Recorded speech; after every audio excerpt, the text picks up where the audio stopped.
Hi, my name's Glenn, and I was recently diagnosed with type 1 diabetes. This means that, in a bizarre move, my immune system has decided to declare internecine warfare on my pancreas, violating the Geneva Convention and leaving the rest of my bodily systems rather nonplussed.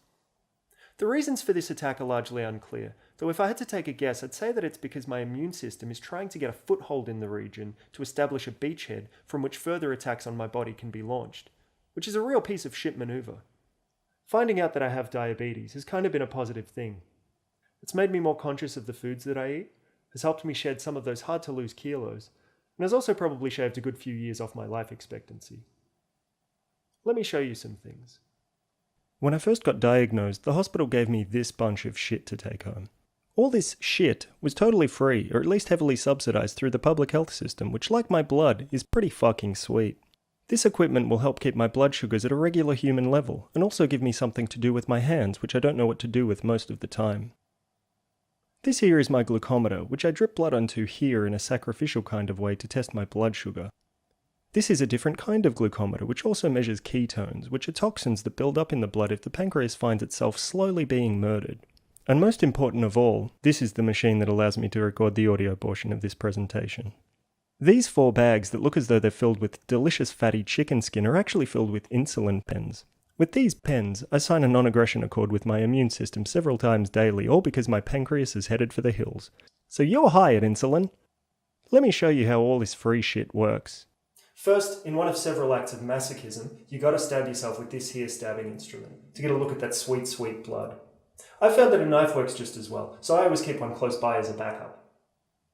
Then, you prick yourself in the finger. You barely even feel it. Ah, fuck! Youch! Fuck! Youch! Then you get to perform tests on your blood like an honest-to-God scientist.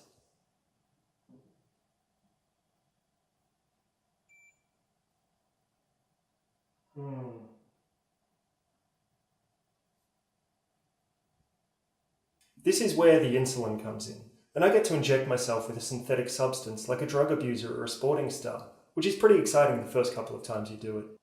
I prefer to take it in my butt, solely because the people in the lunchroom at work can't say jack shit.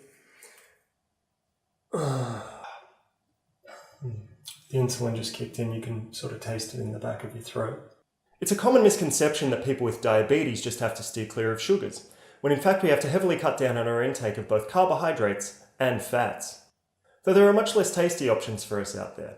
Now, instead of having a packet of chips as a snack, I have a carrot.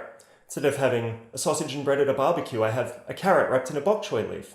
And instead of having any type of soft drink, I have a nice pure glass of water, with an added slice of carrot for that hint of truly mild flavour, assuming it's one of the few carrots that has any taste whatsoever these days.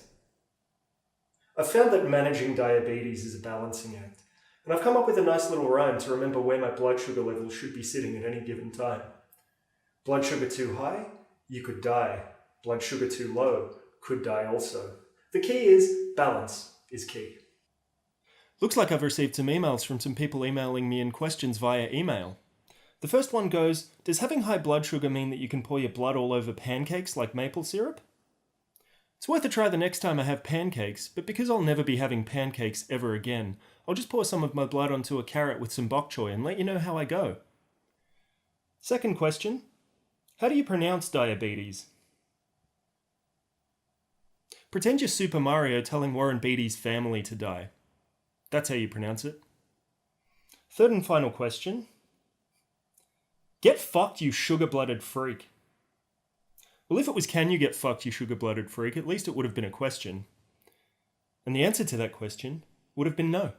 I can't get fucked. You are the one who can fuck you! This is a new chapter in my life. One that's teaching me discipline, focus, order, and organization. It's making me take responsibility for my own health. And for the first time in my life, I feel kinda scared.